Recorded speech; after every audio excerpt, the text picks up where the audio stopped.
ज्ञात्वा स्त्रियम किल बकिम, बकिम, यहाँ पे पूतना को बकिम बताया, बकिम, बकासुर की बहन बकिम।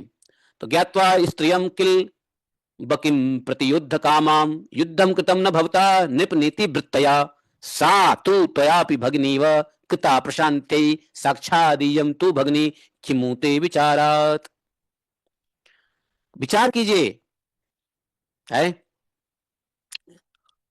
है शांति की स्थापना के लिए आपने पूतना को बहन के तुल्य बनाकर छोड़ दिया, और ये तो पूतना को आपने बहन बना लिया, और ये तो आपकी साक्षात बहन है।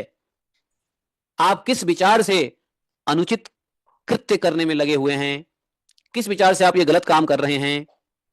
हे मथुरा नरेश, यह कन्या, इस कन्या का विवाह शुभ अवसर है, आपकी छोटी बहन है, एक तो विवाह का शुभ अवसर, ऊपर से आप ही का बहन, ऊपर से यह स्त्री है, ये तो पुत्री के समान दया का पात्र है, दयनीय है।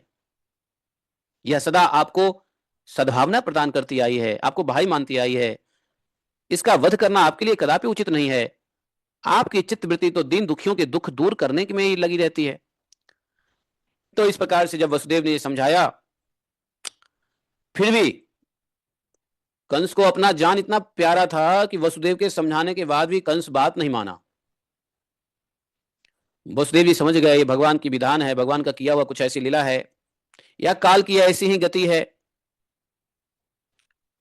बहुत विचार किया वसुदेव जी ने, अंत में बड़े सोच समझ के कहा, राजन, कंस को कहा, तुमको एक बार बता, तुम देवकी को मार रहे हो, तुमको भय देवकी से है, देवकी के पुत्र से है। वसुदेव जी का उद्देश्य क्या था, अभी कैसे देवकी को बचाया जाए। देवकी बच जाएगी तो बाद में देख लेंगे, लेकिन देवकी ही नहीं बचेगी तो उसका बच्चा कैसे आएगा उसको मारने के लिए। तो पहला काम बच्चे को नहीं, पहला काम देवकी को बचाना है। तो बच्चे को उन्होंने, अगर उन्होंने प्रण कर दिया कि सुनो, ठहरो एक सेकंड रुको, आप एक बार बताओ आपको डर किससे है, आपको इसके बेटे से डर है, आठवें पुत्र से डर है, या इससे डर है। बोले कि इसके आठवें पुत्र से डर है। तो फिर मैं तुमको वचन देता हूं कि इसके जितने पुत्र होंगे सब हम तुमको लाके देंगे, तुम उसको मार डालना, ठीक है।